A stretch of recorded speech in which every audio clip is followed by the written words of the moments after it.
Franks against Slavs. Nice. Alright, guys, welcome. When I started this, it was supposed to be 5 games, but the players wanted to play some more. I definitely wanted to cast some more. And we have Miguel in the blue, and Miguel is playing as the Franks. And then in the red, far, far away, in another land, we have Riot, who's playing as the Slavs. Holy cow, these guys are far apart. I gave them options between Franks, Slavs, Ethiopians, and Incas, and they decided on these civilizations. So, non-mirror matchup. I talked about it before the game, but I'll talk about it for people who might watch this later on a VOD or on YouTube. I think the big difference here, because they both have good economies, is that Franks have cheap castles. They have throwing axemen, which can be incredible against infantry, which Slavs are good at. But Slavs have much better siege, and I would say in the mid-game, Slav economy is better because of the farming bonus. So, ideal compositions would probably be something like Halberdier, Champion, Siege Onager for Slavs. Franks probably Paladin, Throwing Axeman. No siege as a part of that. I looked to the bases and I noticed there's hills for both of them. And also forward stones. So there's forward stones for Riot. And there's also forward stones for Miguel. Wood lines are not going to be an issue for them. And golds could be a concern depending on the amount of pressure. Miguel's gold's back here. I actually prefer Riot's golds, even though they're on the other side of the wood line and are on the hill, just because this is a good TC spot. Whereas here, this is kind of an awkward TC location, and this you can't build the town center on at all. Yeah, I would like to see, I mean, it's probably going to be scout opening, so I think the early game in this is going to be quite boring, but I think the mid game into the late game could be epic. And also notice there's a 3-tile gold here, so one of the neutral golds is pretty close to this area for Riot. So a castle here leading up to the Imperial Age could mean he could have a lot of gold. I have seen this Civ matchup go to the point where you have Siege Onager and Halberdier against Paladin and Throwing Axeman. The economies are that good, I've seen it get to that point. And I've seen both sides win, too. I've seen Throwing Axeman win. Throwing Axeman and Bombard Cannon beat the Siege and the Infantry. I've also seen the Siege and Infantry beat the Throwing Axeman. So we'll see. We will see. For now, we're in Dark Age. Now, there's something that's really cool that you can do with Slavs, I'll talk about, if the situation arises, especially when your opponent has a hill like this. Because I think players will likely go scouts, they'll wall their base, and then very rarely would either player switch into archers in this Civ matchup. So there's this point in the, while you're on your way to Castle Age, where you could make 5 or 6 spearmen, bring them forward, and then bring 2 villagers forward and go siege monk on the hill. And turn it into pike and siege. Now, Franks, their counter to that would probably be build a castle. But obviously if you take the stone out of the picture, it's not really something you can do. Just took a nap while having you on my phone. Your voice is so pleasing. Well, thank you. Thank you. Would monks come into play? Who has better monks? Slavs have way better monks. But I think monks don't really come into play in this matchup until... Well, obviously, getting conversions could be cool in Castle Age, but both players can do that. Monk upgrades don't matter. I think if this goes late, and we get into a situation where Miguel has a lot of bombard cannons, Slavs could go for monks there. So 12 range monks with redemption could convert that siege. I feel like I see so eye to eye with how Riot plays the game with his builds. Like, a lot of players would try 20 pop here with Slavs. I think 20 pop is bread and butter with Slavs. Build 1 Dark Age farm. You'll have a really healthy economy behind it. And then with Franks, because you have the forge bonus, I think 20 pop's the way to go too. I like it. T90, how many employees do you have? I think it depends on your definition of employee. Yeah, it would depend on your definition of employee. How many people do I pay throughout a year to do work? I pay people to make... Like, anytime anyone does work for me, I pay them.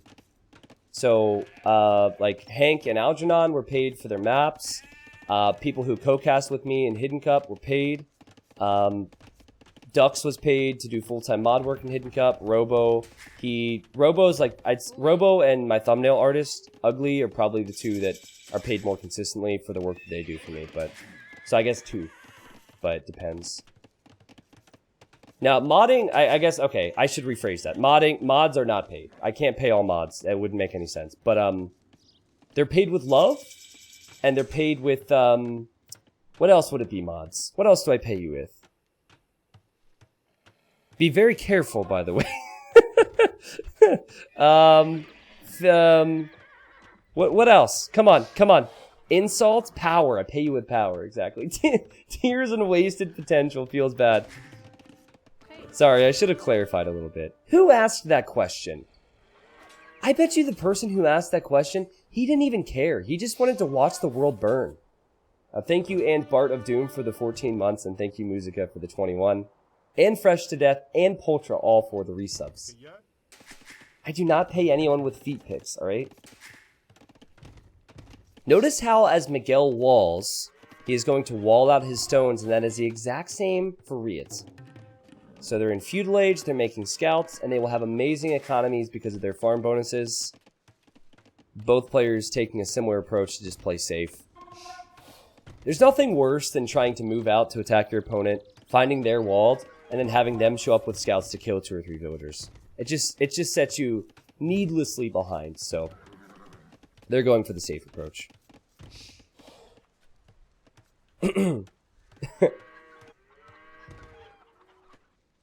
I do not pay my mods with subs, no. Most of my mods are people who've been supporters of the channel and around for a while. If there was ever a mod who is in trouble, I would help him out if need be with a sub or 2. But now you guys are just putting me into an awkward position because someone could be like, "Hey, T90, I heard you say that. It's been clipped. Gift me a sub, please." You know? Which wouldn't be a big deal. Okay, this is where that spear play I mentioned earlier gets interesting. If this was a Hun war, you would see spear defense, scouts moving forward, and then a switch into archers. But Slavs don't have good archers, and Franks don't have good archers. So, what I'd like to see from Riot, because I really want him to try this build, is when he's on his way to Castle Age, make 4 or 5 spearmen, bring villagers forward, go to the hill, and turn this into Monk Siege. If this was MBL in the red, MBL would definitely do that. MBL is really good with that build. I just don't know if it suits Riot. I don't know if it plays towards his strengths or not.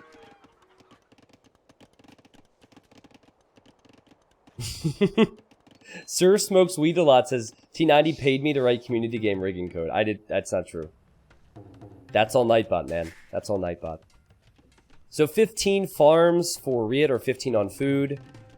His farms are faster with Slavs. However, Horse Collar was free for Miguel, and he has the Forge bonus, and it's going to be close. It's going to be very, very close. If I had to guess, I would say that Miguel clicks up... I'd say Miguel clicks up 20 seconds after Riot. That's my guess right now. Now, you could still go archers. Just because you don't have good archers in the late game doesn't mean in the mid game it's not useful. It is still useful. It's just, do you want to invest into something that's not great in late game? These two are big boomers. So these two love to boom. I think Miguel more so than Riot is a big boomer. So Riot's probably the type who might want to add the 2 ranges. There's the blacksmith. See, again, this tells me this is not going to be anything except click up to Castle Age after this. Good defense from Miguel. Good defense from Riot. There's more scouts out for Miguel, though. And he has more HP on his scouts, too. So 54 HP. This is where spears will start coming out for Riot, or soon. Oh, come on. I said, what, 20 seconds? Let's see. Come on, Riot. Click up. Garrison, click up. Click up. Oh, man. 2 seconds. Added an extra 0 on there. It's amazing, though. It's amazing how close that is. What's the difference in the Vil count, though? Okay, I guess Miguel didn't get Wheel. And that will idle your TC. Okay, here comes some spears. Is this going to be the approach that I'd mentioned? I think it's looking pretty risky to go for right now because Miguel does have so many scouts. Obviously, Miguel will probably back away here in a moment, but actually he could fight that. It wasn't a full surround on the spearman, though. Alright, he chooses to fight it. Yeah, I think it's going to be tough for Riet to get forward. Really well played from Miguel. Again, a situation where the scouts can fight that spear. Still more spearmen. He's only on one stable. I think he's going to do it. I think he's going to do what I said. I think he's going to pull Vils. Is this them? More spears. Is he going to send anything out here? Can you imagine how strong that would be? If he had pikes and he had siege on this hill. Just getting there, that's going to be the problem. Oh, Faith, what's going on? Every time O'Faith shows up to the stream, O'Faith asks if I will marry him. The answer is always no. I'm sorry, but thank you for continuing to ask, I suppose. Haven't seen your rounds in a while. Hope you've been well. Okay, so only 2 spears. I guess it'd be 4 in a second. He's going for pikes. See, just pikes I don't like, because pikes are slow. So you're not forcing fights. If you have siege and pikes, then Miguel's going to need something to take out the siege, but the pikes are there to protect. Just pikeman's a bit awkward, because I don't think Miguel's going to be troubled by that. And is Miguel going to go for the siege workshop? Okay, so Miguel's going to do it. And he's gone 2 town center knights, 2 stable knights, and now he's adding a town center. Whereas Riet is just going to boom. He is booming without his stones. He is booming without these golds, though. So, a lot of wood and food eco. But a siege monk push is going to be coming his way. I kind of thought this would go the opposite direction. I thought that it would be the Slav player who has better monks going for the siege monk push. But Miguel realizes how much map control Riet is giving him, and he's going to try and take it now. Now, I love Slavs in this position, because you can still make your own monasteries, and you can get redemption monks and convert the siege. So a siege monk push is not all that strong with Franks. I think this is just so Miguel can try and break in and do something as he extends his eco behind it. But yeah, you get the free farm upgrade for Franks. The farms are continuously faster for Slavs. So I do like Slavs more in this situation. Miguel decides to take the fight against the pikes, and he should, because there's no upgrades. And he has 120 HP, got the attack upgrade, and then he had the Mangonel. A second barracks for Riet, and a monastery. Okay, so he'll go pike and monk. Rather complex right now. How long did it take you to get good at the game? It depends on your definition of good. So I played on HD for 2 years, and players were much worse on HD, but I can give you an example, I guess. But from back then, it took me about 9 months to a year, I think, to get into the top couple hundred there, which realistically put me in the top couple thousand in the world, because there are people on Boobly. And then it took me, when I moved to Boobly, maybe 2 years to get into the top couple hundred on Boobly. So like 3 or 4 years in total, if you're talking top couple hundred. This is really hard fight to judge, but I think with conversions and the healing, Miguel will be okay with that. Yes, his knights are weak, but he'll be fine with that.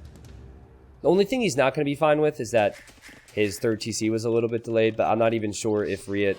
Like, when you're on the defensive, you might not be able to produce out of your TCs at all times, and you might not have your eco set up as you'd like.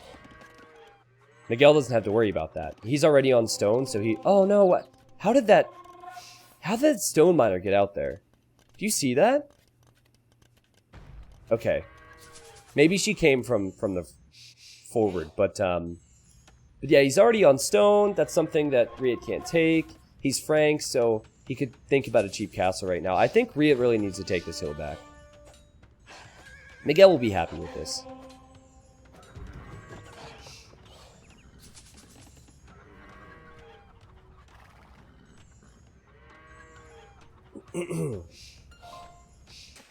Pretty peaceful.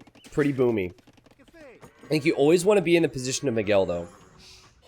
However, that's a lot of pikemen. It's a lot of pikes right there. Plus, there's some monks. So there's no telling how much Miguel is going to commit to this. I think if he doesn't commit more, it could be a problem. Riet's thinking about it. Now, you have to decide, do you want to build a castle forward? Do you want to take that risk when Riet can clean up your army, potentially? Or do you want to just castle your hill and be happy with the amount of pressure you've dished out here? I'm never a fan, and I get why it happens, but I'm never a fan of collecting the relics and leaving it in the middle, and then losing the middle, you know? Because you lose the middle, then Riet's just going to get the relics, but it does give you immediate gold income, and you know where they're at. We are gonna see some throwing axemen in this game. I am hyped because I love throwing axemen. We've got to see it, right? He didn't get a single defense upgrade on the knights. He only got forging, which also will apply to his axemen. Makes sense. And now atonement for Riet. So with atonement, Slavs can convert enemy monks. I guess the siege isn't that much of an issue right now. That is a lot of pikemen, and they will have full upgrades. Yeah, Miguel cannot fight this, regardless of if he gets conversions with his monks or not, regardless of if Riet gets conversions or not. This is too many pikemen. And it's a great decision from Riet, because he's gone for greedy boom, and he needs to get access to his other resources.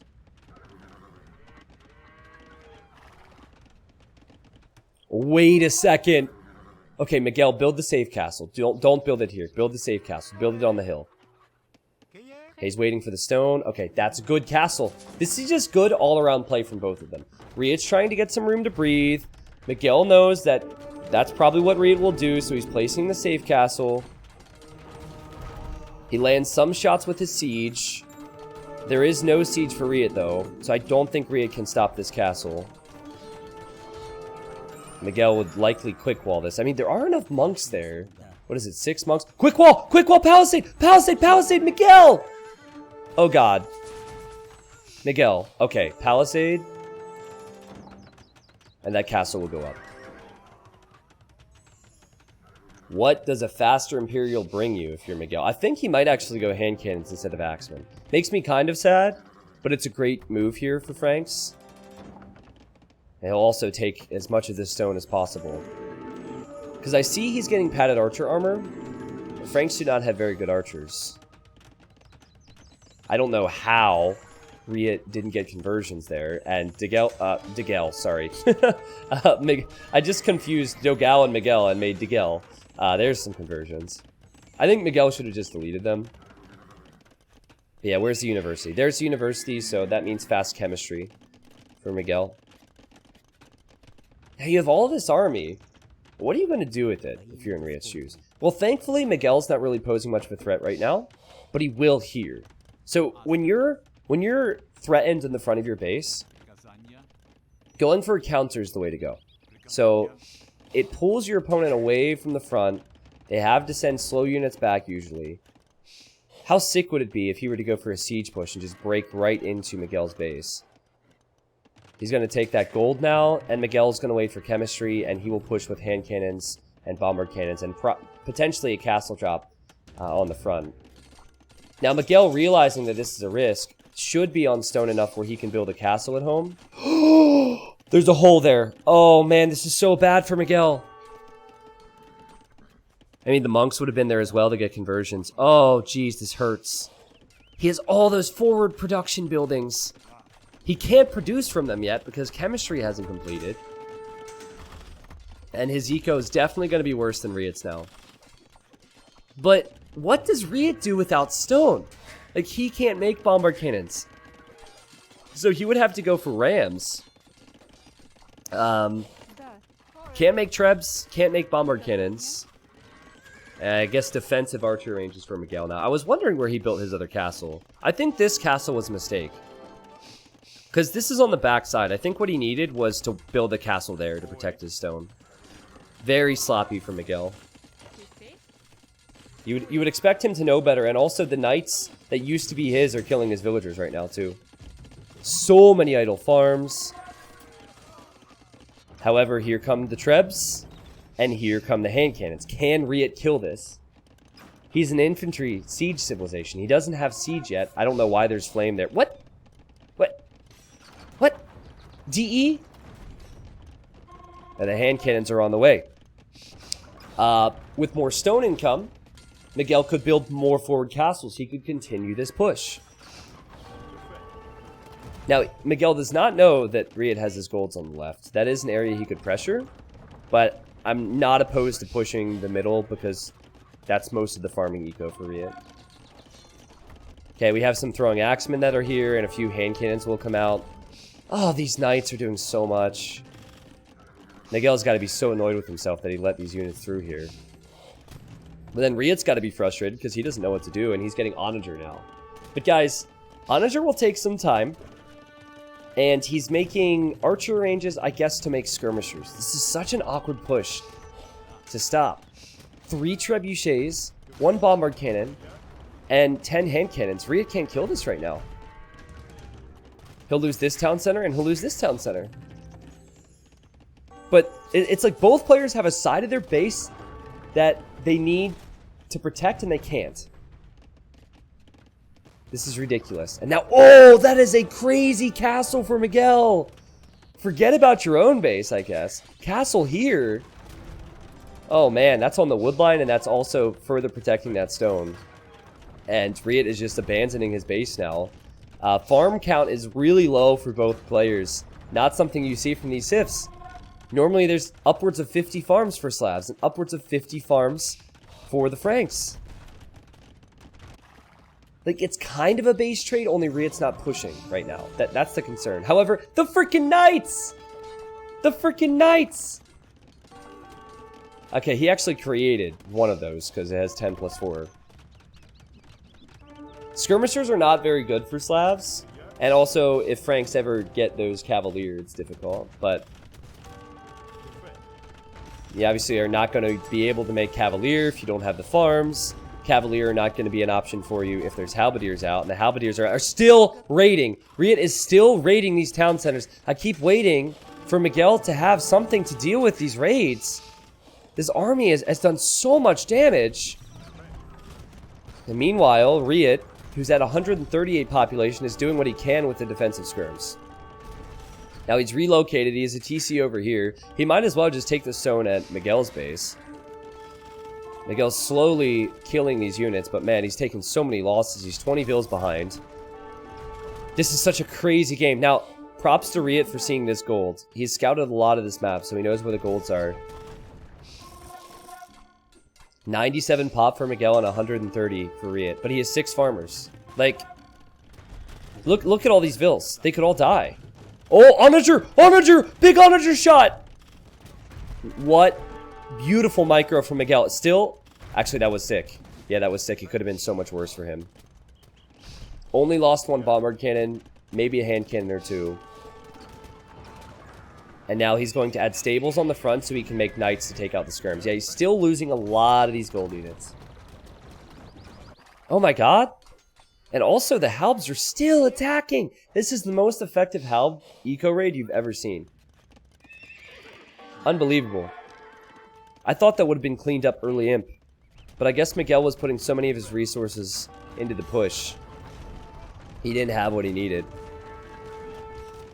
This is so messy. Riot's just going to straight up die once Cavalier come into his base. Like, I know he's doing okay with holding here, but he doesn't have Halbs. He's losing skirmish. Oh my god. Watch this. How many vills does he have here? 60 vills on this part of the screen. He needs to run. He needs to get out of here before the Cavalier arrive. The Cavalier without a single armor upgrade. If you can't tell who's winning, it's because it's really hard to tell. It's because it's so messy for both of them. They'll both be expanding their ecos where they can. Oh, the micro. The micro from Miguel. Split. Sick. It's so funny how you don't even... He doesn't even need to have an armor upgrade before fighting with Cavalier. The fact that that is the situation we're in is ridiculous. That's just how bad the economies are. The economy is going to get better for Riot. The economy is getting better for Miguel. And there is an Onager, and will be 2 Onagers soon inside that siege workshop. If Miguel looks away, he will lose bombard cannons. He lost 1. Oh, man. Oh man, oh man, oh man, oh man, oh man, oh man, oh man, boom! What? This is so weird. Oh, the Cav are over here! The Cav are over here! Who cares about your trebuchets and your bombard cannon and your hand cannons, I guess. You know, just roll away with those and hit the left side of Riot's eco. Well, what used to be Riot's base is no longer his base anymore. It's the left side. He has 1 TC. 1 town center. The Cavalier doing work. I actually think Riot might be dead here. Like, if Miguel can just hold it together and get 20 more cav out, I think he wins, because I don't see any halberdiers for Riot. And even if he adds the halberdiers, the hand cannons are here. I think we've gotten to that point, again, as long as Miguel fights, that Riot's going to lose too much. There are monks in here to get conversions. Oh, block printing. Wait, does he have redemption? If he has redemption, that would be amazing. He could convert the bombard cannons, but... Again, just all Miguel needs to do is engage right now. I guess he's being hesitant because of the monks. Miguel's getting raided again on the right, but that's not a lot. The skirmishers are dying. The halbs are dying. Plate barding armor's on the way. More villagers are dying for Riot. Miguel's taking the population lead. He has way more military. Riot has the same amount of villagers, but so many are idle. What a freaking game here, guys. Again, is it even possible, though, for Riot? I'm just not seeing it. As skirmishers will melt. He can't take this gold. And there's always potential for Miguel to send a knight or two into the back area of the eco. He hasn't done that yet. Oh! Oh, the bombard cannon splits and micro for Miguel. That was so slick, man. Miguel has played so good today. Beautiful stuff. 40 farmers for him. He honestly could just go for the paladin upgrade, or he could mix in axeman or whatever he wants, or he could just produce 20 more cavalier and finish off the game. Beautiful play from Miguel. I think Riot is just... Do you ever go into autopilot a bit in messy games, and you keep toggling through your TCs and toggling through your buildings and hoping that wherever they show up, it's going to be enough? I think he's a bit in autopilot right now. Possibly even a bit in shock after how this game has played out. Miguel has found him too, so Miguel has scouted most of the map. I don't think Miguel expects Riot to be back on these farms at all. Not like it would matter, but I don't think so. 130 population versus 107, but where's the military, Riot? Doesn't have it. Doesn't have it, and he's losing eco as he tries to add eco, and he's adding it into the wrong positions. Oh, and Miguel found this! Miguel knew that Riot would try to expand. He found him in the left, he found him on the right now. He also still has those 2 relics in the middle. And this is probably the last moment for Miguel to do the right thing. Take out the onager. Yep. And Riot, while he has the resources, continues to die, and Paladin's on the way. Man. I'm like wiping the sweat from my brow because this game was so all over the place. I thought Riot had won it when Miguel couldn't clean up that raid. Miguel was 20 vills behind, but there was never a moment where Riot had enough to counter the hand cannon bombard cannon push. Now imagine if Riot would have tried to push out in Castle Age 30 to 40 seconds faster. Take this hill. Because I think without the stones, he's really struggled. Did Miguel close the hole in the wall? He did not. But it's not a concern because Riot is spending all of his time trying to stabilize his eco and defend here. Now, redemption and block printing is in, so that means these monks have 12 range, and they also could convert the bombard cannons. Oh, wow, that was a huge shot. But I think there's too many gold units for Miguel, so the monks will have to make a decision, and whatever they choose... Oh, wait, Miguel doesn't realize that it's the bombard cannons being converted. There's 1. There's 2. There's Miguel. Miguel? You lost a few of them there. But after that, what do you have? You have monks that have converted bombard cannons, so they can't convert anything more, and paladins destroy everything. GG. What a game. Oh, man, that was messy. I was not expecting Miguel to be the one to go forward there. I was thinking that Slavs could go pike and siege. But at this level, I think what it comes down to is the fact that Miguel had that scout control in feudal. Riot didn't feel comfortable coming forward, so he shifted into the boom and defense, which is the worst position to be in.